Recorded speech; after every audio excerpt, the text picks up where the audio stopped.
Welcome to PWS United, a podcast for the Prader-Willi syndrome community, brought to you by PWSA USA.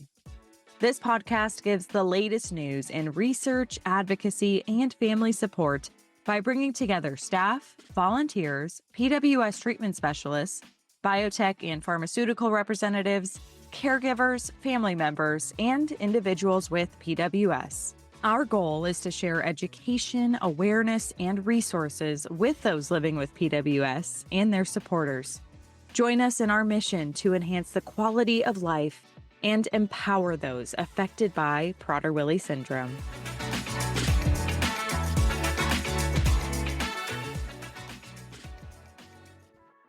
Hello, I'm Elaine Towle, Advocacy Specialist at PWSA USA, and mom to James, age 39, living with PWS.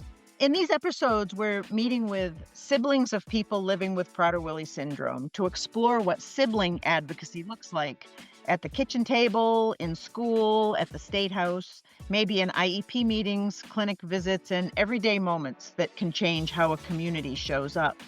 And a quick note before we start, our conversation may touch on sensitive topics like medical experiences and challenging behaviors, so just take care while you're listening.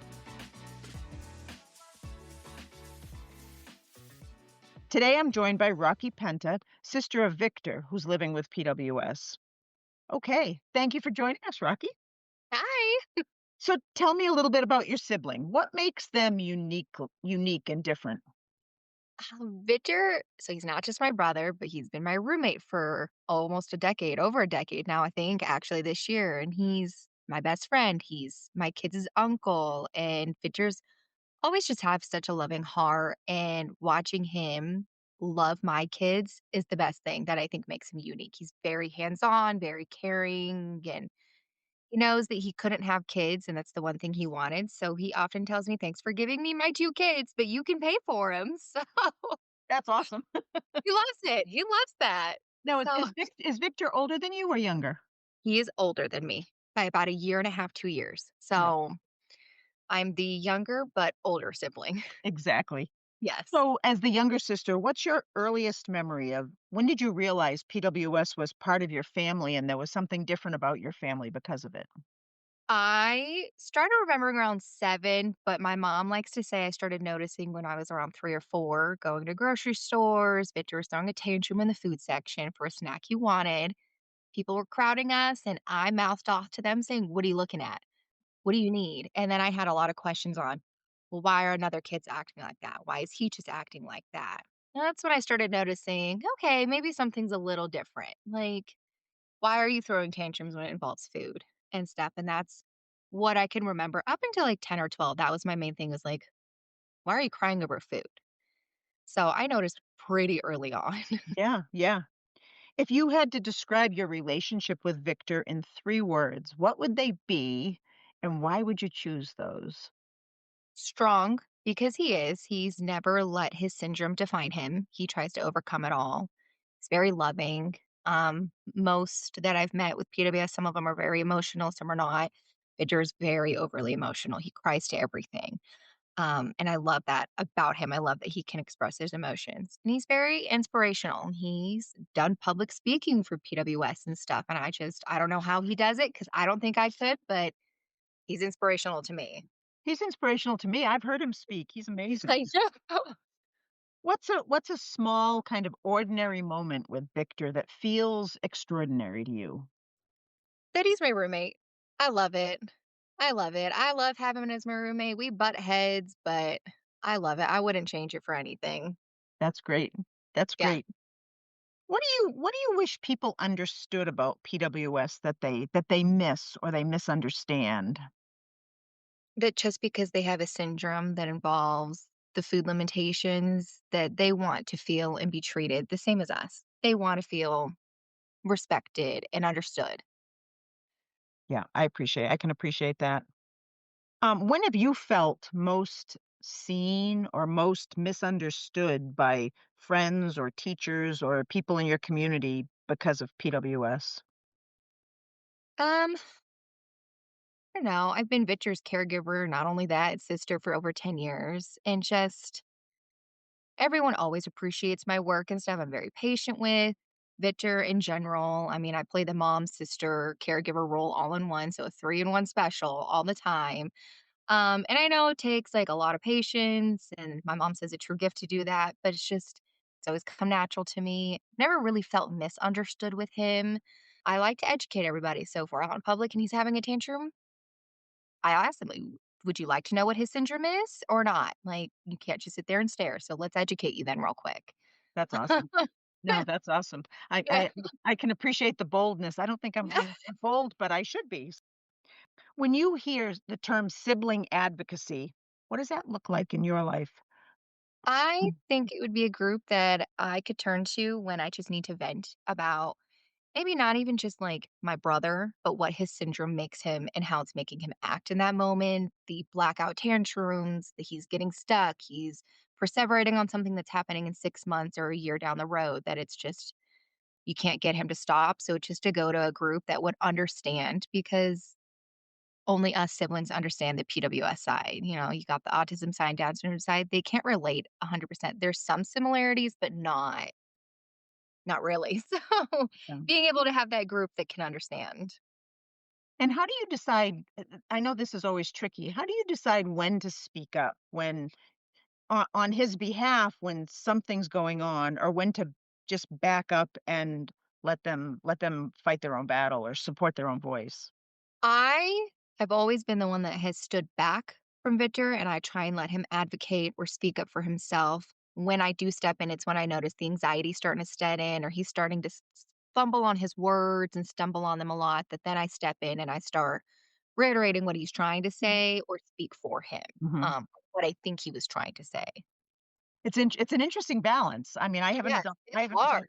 I have an adult son, and it's interesting, like, in medical appointments, because when he Yeah. was a teenager and a young adult, he would get indignant if the medical personnel would talk to me and not him. Yes. So I know that now. So Yeah. I always wait for him. I want him to respond, and sometimes he doesn't.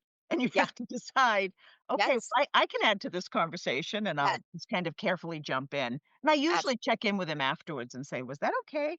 Yeah. So, Yes, it's hard. It's a hard line to find. yeah, exactly.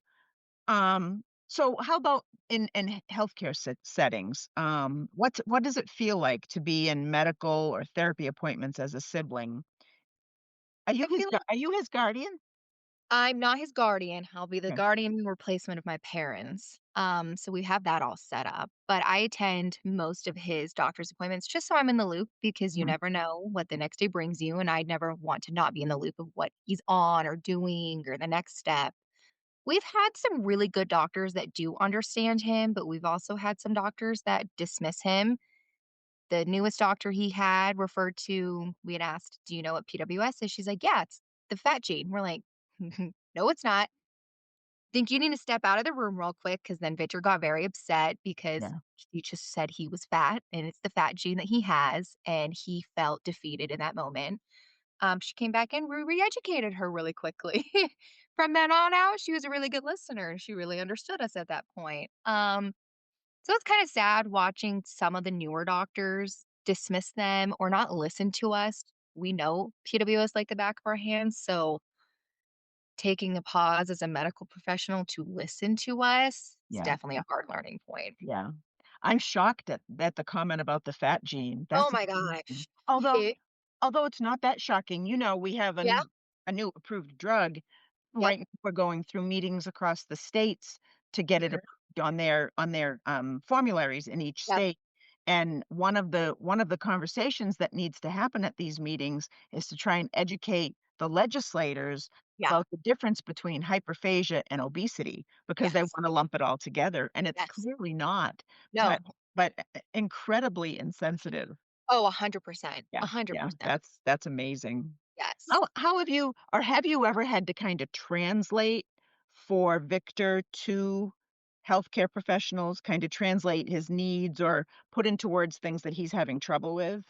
Yes, specifically kinda when they ask about his weight, more specifically about his food intake, and when he sits there saying, "Oh, I only have 1,000 calories a day," and doesn't elaborate more why or what is he eating, gets more high protein, low carb, low sugar stuff, then they just look at us like we're starving him out. And so then I have to step in and reiterate like the safety reasons and why and how they have a slow dumping system. So it's just having to help give the more medical terms to why, because Victor doesn't understand how to explain certain things properly. How old is your oldest child? 7. Has he started to notice things and ask questions? Yeah. Yes, he knows he calls him Uncle Buck Mm. is different, but that's created Thomas to be more forgiving and caring because he sees that Victor throws a tantrum and then we have to forgive Victor. We make him say he's sorry for things he may say or just for yelling in general. But Thomas is very forgiving with going, it's okay. I love you. I know your brain's just different and stuff. And he knows with food, it's a big no no. So we have my youngest who's almost 2, and she tries to feed Victor her snacks. Why not? And Thomas snatches them away, saying, no, you'll kill him. Don't do that. Oh, wow. Yeah. So he takes it very serious. He thinks he has to protect his uncle all the time. And It's I interesting. love it, but Yeah, it's interesting. My son has 4 3 nieces and a nephew, and they yeah, live close to me, but James lives a couple hours away. yeah, So he's when he's home visiting, they have kind of limited times with him. But I've been reading the new book, The Zuzu Secret, um, yeah, to my grandkids, and yeah, that's opened up a bunch of conversations because 'cause I'll yeah, read a chapter about the child in the book who has Prader-Willi syndrome, yeah, and the 2 younger girls especially would say, "Well, why does he act like that? Why does he yeah, say that?" And then yeah, I'll be able to say, "Well, Uncle Jim has a syndrome too, and yeah. it's the same syndrome, and people have different issues with it," but it's been a good learning opportunity, Oh, so absolutely. I think it's great that Thomas is kinda looking out for that at this point. He does, it's so cute. He has a good heart, and they're like brothers more than uncle and nephew. Yeah. So in kind of the healthcare and support services area, um, what kind of supports have made a big difference for him and for your family? Kind of supports have been helpful in his journey? I would like to say we'd had a good experience with, like, other respite providers. We had the saving grace with his high school teacher who he was able to be with for 8 years and then volunteered, so she could help provide us a good break. The other ones, I don't wanna say they didn't wanna learn about PWS, but they didn't take this food safety-ness serious enough, and I get it, Victor can pretty much sneak around and do the, "I'm really hungry," and how do you tell somebody who's saying that to you, "No, you can't have a snack. No, I'm not gonna give you a snack." So, it's the food guilt trip that he does that it just became too much. So, it's me and my mom, we rotate off, and we get breaks, or my partner helps out, or the neighbors help out. So, we've found our own little small community that does help. Yeah, good, good. So I want to think about advocacy a little bit. I know Victor has done some legislative advocacy, and so I'd like you Okay. to talk about that for a second for our audience. But I also want to think about advocacy in other areas, and really, you have to be his advocate, like in situations with that doctor, and you asked her to step out of the room. You were advocating for him. So first, let's talk about what Victor's done for advocacy, because I know he's done some great stuff. Oh my gosh, I love it. He's been on the advocacy board for I think now 4 Hmm. years, maybe a little longer than that, maybe right around that time, and we didn't know what it was gonna bring. We didn't realize that it was gonna be him speaking in front of pretty much everybody. Oh my gosh, he's gone to DC, I think twice now. I'm like, he spoke in front of the house up there in Arizona, and I am so proud of him. Not that I didn't think he was capable of, but I know him speaking has always been a very big trouble. So for him, for the last few years, really working on public speaking has been a big, big achievement of his. And I'm so proud of him. How does he feel after he's spoken at an event like that? He's, like, on a life high. He's so happy, he's so proud of himself, he gets his little tism going with his hands, and he just starts freaking out, and then he's like, "Let's go for happy hour now, let's go." He gets all happy, and he's definitely very prideful in himself with that, I love that. I love seeing more opportunities open up for our young people with PWS to Yeah. advocate. And what Oh, about yeah. you? And what do you be how would you define your role as an advocate? Very strong one. For Victor, I want it to be known what he has, his syndrome and stuff. That's why, again, in public, if people are staring, you wanna know about it, let's educate you. It's such a rare syndrome. Mhm. Let's educate you then. If you're gonna take the time to stay, I'll take the time to let you know what's going on Yeah. and stuff. With my friends, they're all educated on the downs and the highs of this whole PWS journey. Yeah. So you live in a household now with Victor and 2 young kids. So what Mhm. does food security look like in your home? No different than my childhood. Everything's locked up. The pantry's locked up. The fridge is locked up. Dog food stuff is locked up. Food safety is number one. It's what helps me sleep at night. There's cameras that are looking in the kitchen just to see if he starts wandering. Mhm. We've had to talk to my 7-year-old about why, and he understands. We'll eventually have to talk with my daughter about it why, and she'll understand too. But that's my normal. And sadly, it'll become their normal. And is it Mm. fair? No, but their uncle's life is the most important thing, so Yeah. Yeah. No, that's great. And I think the yeah. transition is probably a little easier for you because that is the way you grew up than Yeah, than for a caregiver who comes into it without that background. yeah. So you mentioned you and your mom kind of providing respite back and forth. Do you do you have certain kind of boundaries that you draw to protect your own kind of mental health and Mhm. do you recognize when you just need a break?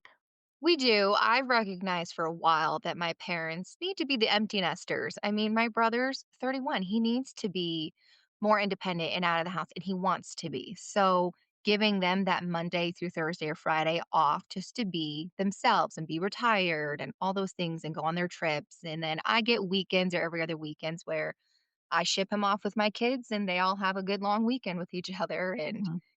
my mom and I take at least 2 or 3 trips throughout the year just with each other to go give both of us together a little caregiver break, and we pass them off to my dad, and it works. I don't think we hit too much of a burnout. We seem to burn out opposite of each other, so it doesn't collide, thankfully. Yeah, So, no, that's great. yeah. That's great. Yeah. What emotions come up most often kind of for you in dealing with Victor? Frustration, pride, happiness?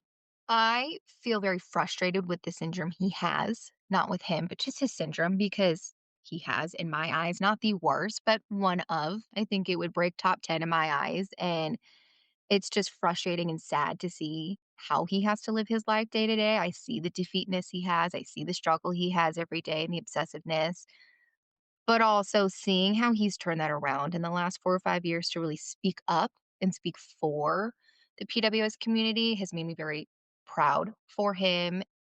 He's just, again, he's inspirational to me for him doing that. Because 4 years ago, if you would have told me that's what he was doing, I would have said, no way. No way would he have done all of that. And it's not that Mhm. he couldn't, but I just would have never pictured that being in his cards. And he totally wears the shoe really good with it.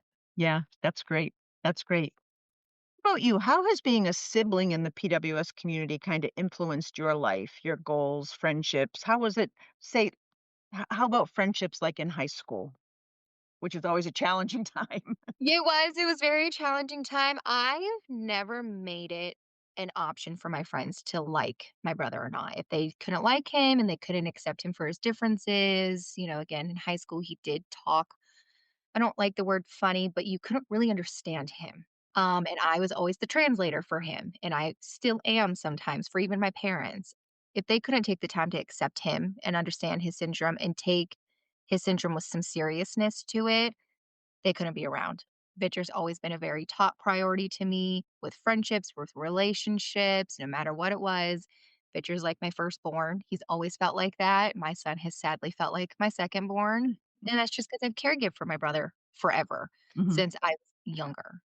So it's always been a very big deal to me that anybody who comes into my life, high school too, as into an adulthood, that they understand and accept my brother. That's always been important.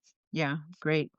You told me before we started recording about a recent challenge that Victor's gone through without kind of getting too detailed. Can you Yeah. talk about that a little bit?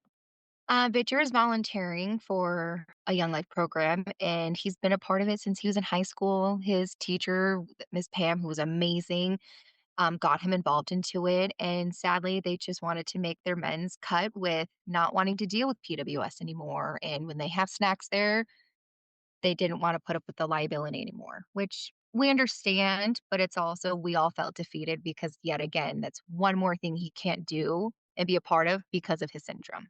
Yeah. How did how did you feel? I mean, how did you respond I personally? was so angry. I think I would have been too.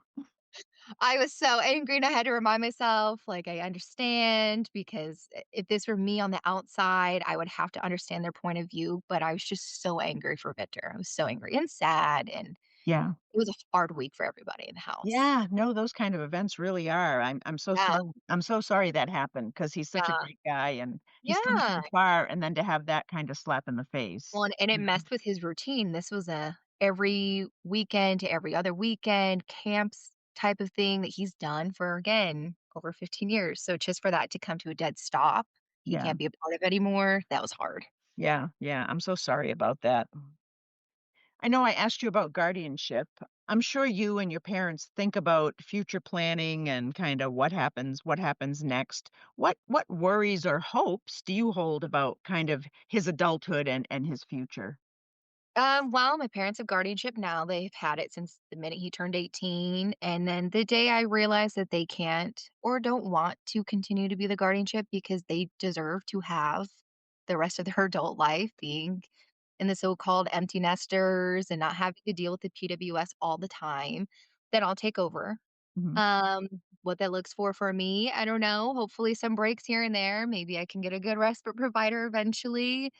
It's just the more worry of what happens after me if Victor outlives me. Where does that look like from there? Because I'm the sister that's very overbearing and I'm the mother hen to him. So him living with me has never been a non-option. It's always been, nope, he's going to live with me. And my parents constantly say he's not the one that you need to worry about. This is not your burden. This is ours. And I don't look at him like my burden. We're just roommates. He hangs out. He helps me with the kids. He cooks. He cleans.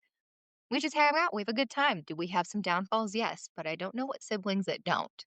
Yeah, So, and for yeah, us, it works. yeah, yeah. He is so lucky. I hope deep down he realizes how lucky he is to have. Yes, I think he does. So what skills have you kinda helped him build to be a good partner in your life? Because it sounds like you guys are partners in your living situation. Pretty much, I've had to help him learn how to independently try and take care of himself. Now, there's some limitations with that, or constant like recuing him to, okay, you need to do this now, and okay, this is the next prompt of what you're doing. But he's pretty good with the laundry now. So, and thank goodness, because I don't like laundry. So he's taken that over for me. Or he empties the dishwasher. He can't load it, but he can empty it perfectly for me. Yeah, yeah, So these small things like that, where he can take certain things off my plate that I'm not so overstressed and overloaded. And they are the more simple but decent task things that he can do. And it provides him the independency to, okay, I have to do this and I can complete this. well, and they're time consuming, so it does free up time for you. Yeah, Yeah, yeah. 100%. Laundry, huh? Maybe my son should come back home. That sounds great. If you Yes. if you could design kind of the ideal adult living system with supports for him, what would it look like? What's missing that would make your life easier and better if you could wave your magic wand and Yeah. create the perfect system? It would just be a different way of, like, the food safety. I think that's Mhm. constantly a stressor, and that Yeah, will always be a stressor. yeah, That would be my magic wand, some yeah, kind of magic fix. yeah. No, exactly. I would love that. Does he Yeah. does he go to a day program or do anything during the day? Sadly, no, there's only one day program that will, I don't wanna say accept, but that is more safety and acceptable for him, and that's an hour and a half one way. Oh, So, everything else, they have fridges, they all have snacks that are out, and it's yeah, again, there's the food safety thing, and yeah, can you trust that provider to watch them? right. Right. That's too bad. I'm sorry there's not something else that he could jump into. It's challenging when that Yeah. happens. So, okay, let's do a couple of rapid fire last questions here. Okay. Um, what's one myth about PWS that you'd like to bust in a sentence? That there will never be a cure, but we can provide our siblings a long life if we just have safety kept as number one. Yeah. Yeah. What's one policy change you'd make if you could do it tomorrow, either at the local level or at the federal level? If someone with PWS wants to work, they can provide food safety measures for them, a locked break room that sadly they don't get access to, but then we would know that they could go and have a normal day of life at work. Yeah, that would be amazing. Yeah. And one moment of joy with your sibling that you'll never forget. each time 10 minutes after birth, Victor came into the delivery room and held both of my kids, and I will forever love that because that's a memory that is forever my number one joyous with him is him holding each kid and just being so prideful. I just got goosebumps. That's amazing. That's amazing. Well, Yeah. thank you for talking. Thank you for Yes. thinking about advocacy and being willing to share your experience and Victor's. I think you guys are a great team, and I feel honored to have you on here to talk about it. Yes, thank So, you. All right, great.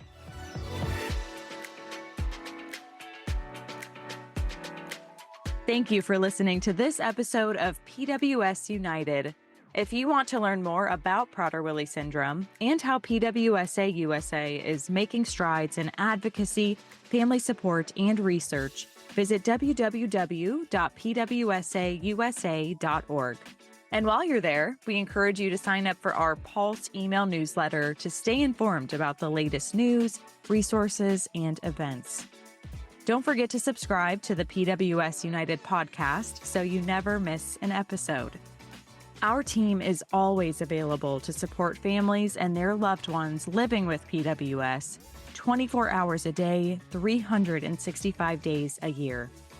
You can call us at 941-312-0400 or email info@pwsausa.org. Catch a new episode next Tuesday, and until then, have a great week.